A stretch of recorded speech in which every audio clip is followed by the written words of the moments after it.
Hello বন্ধুরা, আজকে আবার একটা দুর্দান্ত স্বাদের রান্নার রেসিপি নিয়ে চলে এসেছি। আর আজকে তোমাদের সাথে শেয়ার করব পুরো মিষ্টির দোকানের মতো ভাঙা আলু দিয়ে ছোলার ডাল।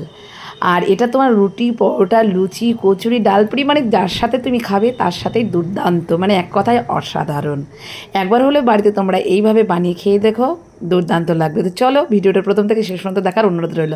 আমি কিভাবে বানিয়েছি সেটাই তোমাদের সাথে শেয়ার করবো। তো দেখতে পাচ্ছি এখানে ডালটা খুবই কম পরিমাণে নিয়েছি, ছোলার ডাল।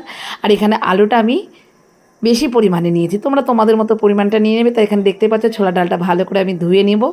ধুয়ে নিই, প্রেসার কুকারের মধ্যে দিয়ে দেবো। তার সাথে আলুটাকে কেটে রাখা আলুটাকে দিয়ে দেবো, সাথে দেবো একটু তোমার হলুদ দিয়ে প্রেসারে আমি 2টো সিটি বেড়ে নিয়েছি।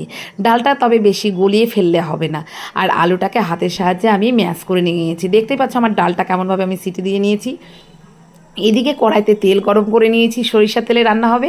আর দেখতেই পাচ্ছ তাতে জিরে ফোড়ন দিয়ে থেতো করা, মানে গ্রেড করে রাখা আদা আর তার সাথে কুচিয়ে রাখা লঙ্কা দিয়ে ভালো করে একটা ভাজা ভাজা করে নেব।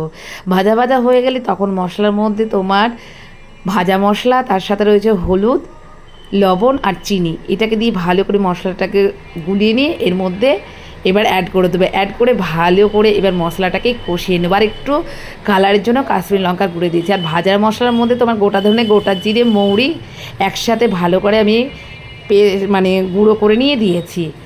আর এবার দেখতে পাচ্ছ তার মধ্যে ম্যাশ করে রাখা আলুটাকে দিয়ে ভালো করে কষিয়ে নেওয়ার পর সেদ্ধ করে রাখা ডাল, মানে সিটি দিয়ে রাখা ডালটাকে এবার দিয়ে দেবো। দিয়ে ভালো করে নাড়াচাড়া করে নেব। এবার স্বাদ মতো তোমার মিষ্টিটা, কারণ এই ডালের এই যে আলু ভাঙার ডালের যে রেসিপিটা একটু মিষ্টি মিষ্টি হবে, যেমন দোকানে হয় মিষ্টি মিষ্টি, তোমার সেরকম সেম একটু মিষ্টি মিষ্টি হবে। আর খেতে কিন্তু এক কথায় অসাধারণ লাগে, ব্যাস আর কিচ্ছু লাগবে না। তা দেখতেই পাচ্ছ কতটা লোভনীয় হয়েছে। এইভাবে তোমরা একবার বাড়িতে বানিয়ে খেয়ে অবশ্যই কিন্তু আমাকে কমেন্টে জানাবে তোমাদের ভাঙা আলুর ডাল কেমন লাগলো। টাটা বন্ধুরা, ভালো থেকো, সুস্থ থেকো।